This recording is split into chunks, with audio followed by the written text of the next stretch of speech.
The past and future of General Motors are colliding today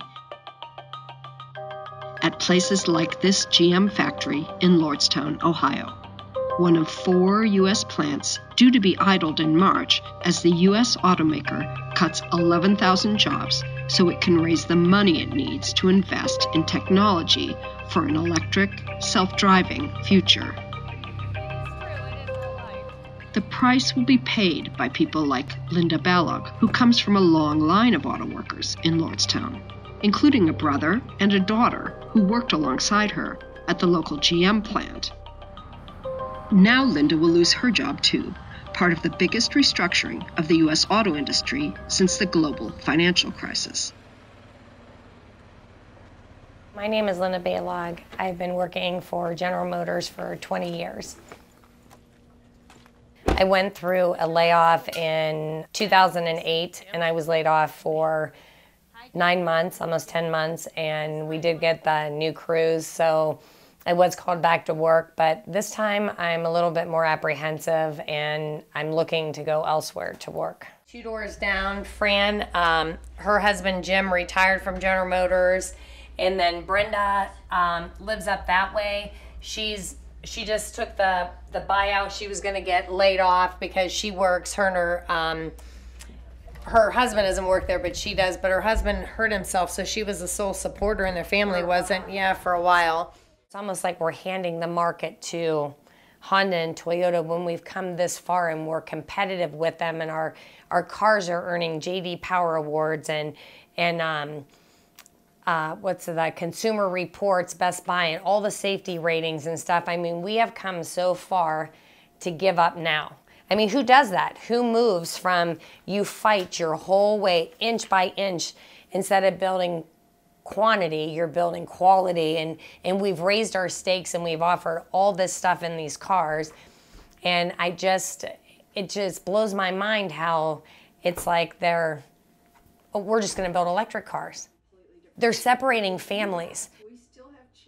And General Motors is tearing them apart, not to mention what they're doing to our economy, to the Mahoning Valley. How many people have lost their jobs? Like, what is the landscape going to be like in another couple years here? Like, who's going to have money to buy things? And it's not just GM workers who will suffer.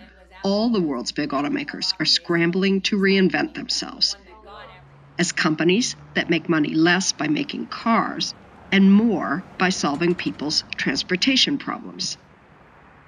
Dave Green, the head of the United Auto Workers local for the plant, says he feels betrayed by the threatened closure of the plant and all the job losses. If you're going to sell a car in America, you should be building that car in America. This puts Americans to work.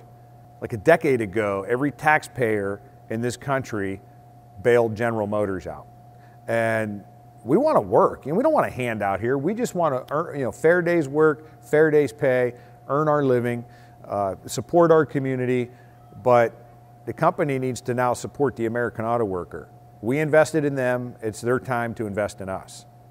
These pictures are worth 1,000 words. They're pretty amazing. So honored and proud that the kids have put this stuff together.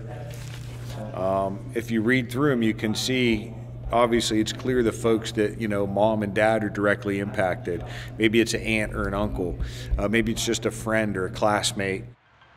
The job losses could also have ramifications far beyond General Motors, perhaps as far as the White House, because this is the kind of area that put President Donald Trump in the White House.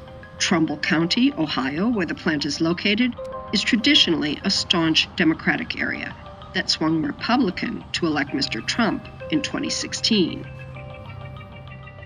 Last year, President Trump said at a local rally, "Don't sell your house," promising to bring jobs and factories back to the area. So when GM announced its cuts recently, he was furious, calling it nasty to make the announcement right before Christmas and threatening to retaliate against GM. Will he be blamed for failing to protect those jobs when voters go to the polls in the 2020 presidential election? The writing is on the wall for Lordstown. The U.S. auto industry believes it must cut costs as it faces a cyclical downturn in sales and the enormous cost of investing in a driverless future. Patti Waldmeir, Financial Times, Lordstown, Ohio.